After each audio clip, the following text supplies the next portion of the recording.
एक बार एक महात्मा जी कथा में बोल रहे थे, राम नाम जपो, राम नाम जपो, राम नाम से भव बंधन छूट जाता है, राम नाम से भव बंधन छूट जाता है।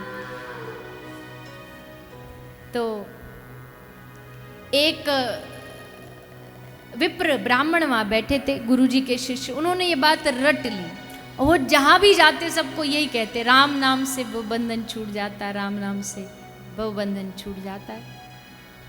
यही उपदेश देते सबको। तो एक दिन उपदेश दे रहे थे काशी के घाट पर, वहां एक पिंजड़े में तोता बैठा था, तोता सुन रहा था। तो जैसे वो कह रहे थे राम नाम से बंधन छूट जाता, तो तोता जोर से चिल्ला के बोला, नहीं नहीं गलत है, गलत है। तो ब्राह्मण देवता ने पूछा कैसे गलत है? बोले मुझे देखो, मैं राम राम राम राम कब से रट रहा हूं, कुछ हो ही नहीं रहा, ये पिंजड़े में बंद हूं, मैं बंधन में बंद हूं, मेरा तो बंधन छूटा नहीं राम नाम से। तो ब्राह्मण को भी लगा कि बात में इसकी में है तो दम, जब राम नाम से बंधन छूट जाता तो ये क्यों नहीं छूट रहा, कब से राम राम रट रहा है। तो विप्र ने कहा मैं पूछ के आऊंगा अपने गुरुजी से। तो गया गुरुजी के पास, गुरुजी से बोला कि गुरुजी एक जीव ने निवेदन किया राम नाम से कैसे बंधन छूट जाता है, उसका तो छूट ही नहीं रहा। तो महात्मा जी बोले कि एक काम कर बेटा, जा उस तोते को थोड़ा सा श्वास रोकने की विद्या सिखा, उसको बोल थोड़ी देर सांस रोक ले, फिर देख क्या होता है। तो वो गया, उसने जाके तोते को कहा कि जी गुरुजी ने कहा है कि थोड़ी देर श्वास रोक लेना। उसने वैसा ही किया, श्वास रोका। जैसे श्वास रोका तो तोते का जो मालिक था उसे लगा कि इसका सांस रुका तो मतलब गया। उसने तुरंत पिंजड़ा का ताला खोला और जैसे ताला खोला तो तोता उड़ने लगा, और उड़ते उड़ते क्या बोल के गया कि राम नाम भव बंधन तोड़ देता है। ये बात एकदम सत्य है, लेकिन उस बंधन को तोड़ने की चाबी एक गुरु ही देता है, तब वो बंधन टूटता है। और ये राम नाम की जो भव बंधन की तोड़ने की चाबी है, ये हम सबको हमारे सद्गुरु दे ही चुके हैं। चाबी भी मिल गई है, राम नाम भी मिल गया है, तो फिर देरी किस बात की है? ये देरी एक ही चीज की है कि अभी जिस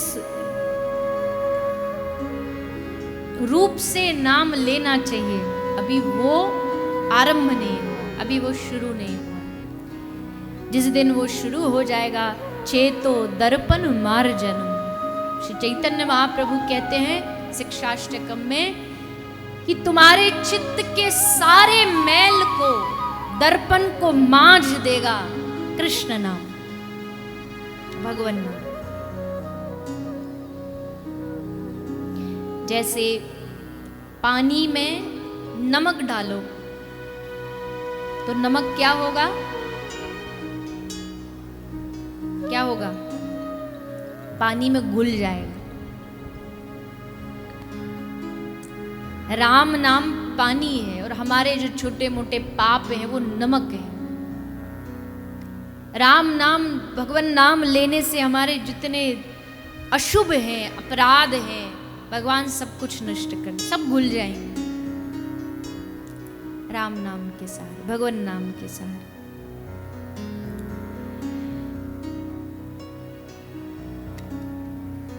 श्री सुखदेव जी ने राजा परीक्षित को कहा, श्रोतव्यः कीर्तितव्यश्च स्मर्तव्यश्चेचता भयम्। 3 प्रमुख साधन हैं जिसमें सुखदेव जी कह रहे हैं, पहला है सुनो, दूसरा कीर्तन और तीसरा स्मर्तव्य, स्मरण। पहला सुनना, दूसरा कीर्तन, तीसरा स्मरण करना। ये 3 चीज करो। श्री सुखदेव जी की आज्ञा है, जो भागवत आप जिनकी सुन रहे हो। श्रोतव्य, सुनो, ज्यादा से ज्यादा सुनो, कीर्तन करो। कीर्तन भी कई प्रकार का होता है, विशेष जो प्रमुख कीर्तन 3 प्रकार का होता है। एक होता है व्यास पद्धति, ये जो आप सुन रहे हो ना, ये भी कीर्तन है, सुनने को भी कीर्तन कहा गया है। इसको व्यास पद्धति का कीर्तन कहते हैं। इसमें सुनना है, भगवान की लीला सुनना है, ये भी कीर्तन है, इसको व्यास पद्धति कहते हैं। दूसरी है नारद पद्धति। नारद पद्धति का कीर्तन क्या है कि केवल सुनना ही नहीं है, मुख से बोलना भी है। जहां भगवान का कीर्तन चल रहा हो तो वहां मुख से भगवान नाम भी बोलना है, यह है नारद पद्धति। और तीसरी है हनुमंत पद्धति। हनुमंत पद्धति में क्या है, सुनना भी है, बोलना भी है, और उसके साथ साथ नृत्य भी करना है। ऊर्ध्वबाहु होकर के महाप्रभु ने उसी पद्धति को आगे बढ़ाया कि गाएंगे भी, श्रवण भी करेंगे, और उसके साथ साथ नृत्य भी करेंगे। ये हनुमंत पद्धति है। और जब प्रेम का उद्रेक अधिक बढ़ जाता है तो फिर उसमें फिर सीमाएं टूट जाती हैं, फिर उसमें सीमाएं नहीं रहती, वो हनुमंत पद्धति है।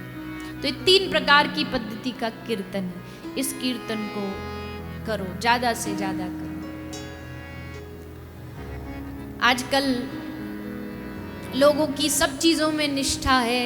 कोई कह दे कि ये काम नहीं बन रहा, दान कर दो, तो हम दान कर देते हैं। कोई कह देता है कि थोड़ा सा तीर्थ कराओ, तो तीर्थ कराते हैं। लेकिन शास्त्र कह रहे हैं कि कोई काम हो, लेकिन आपको भगवान नाम कीर्तन नहीं छोड़ना। ये चीज़ हमने छोड़ दी, क्योंकि इसमें समय देना पड़ता है ना, समय देना पड़ता है, मन देना पड़ता है, तो ये हमसे होता नहीं, सो हमने ये छोड़ दी। लेकिन ये सबसे आवश्यक है, सबसे जरूरी है। तो जो कह रहे हैं महापुरुष, वो कहते हैं कि नाम जो है वो चौथा साधन है, कि श्रद्धा से करोगे तो अति आनंद है, पर बगैर श्रद्धा के भी करोगे तो भी नाम हमारा उद्धार करेगा, कल्याण करेगा। और कल्याण ही तो करना, कल्याण ही तो हमारा साधन है। भुक्ति मुक्ति नहीं मांगत केवल, अपनो जान दुलारो किशोरी राधा। सालों के शाष्टी सामुप्य सारुज, ये सब मुक्ति नहीं चाहिए भक्त को। श्रीमद् भागवत के दूसरे स्कंद में स्पष्ट कह दिया, 5 प्रकार की मुक्ति प्रभु नहीं चाहिए। तो फिर क्या चाहिए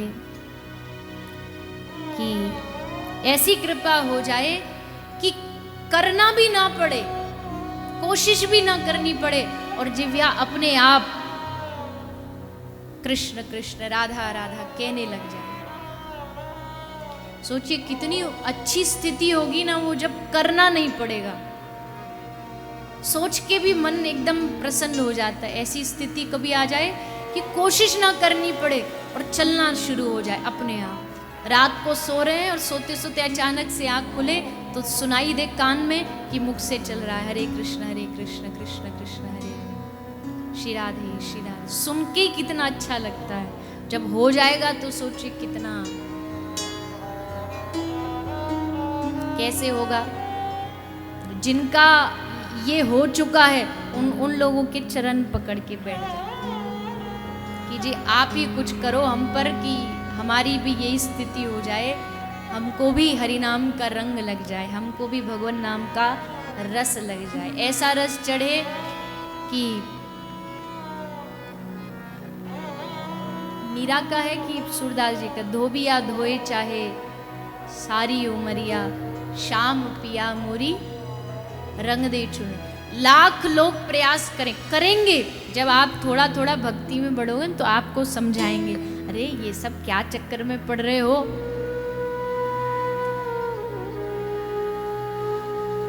एक अभी मिले थे इंग्लैंड में एक भैया जी, वो कह रहे थे मेरा ब्रज आने का तो बड़ा मन होता है। मैं क्योंकि मैंने सुना है ब्रज के बारे में इतना, पर मन होता है तो मैं अपने आप को रोक लेता हूँ। तो मैंने कहा क्यों रोक लेते हो?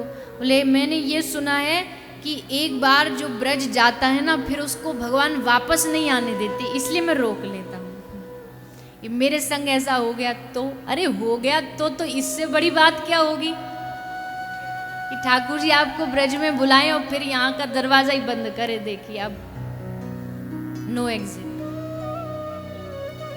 डरते काहे को? ये तो कृपा हो जाएगी, इससे बड़ा तो कोई और कृपा नहीं हो सकती कि बुला लें और फिर वापस नहीं जाने दें। यही सदा के लिए रख लें।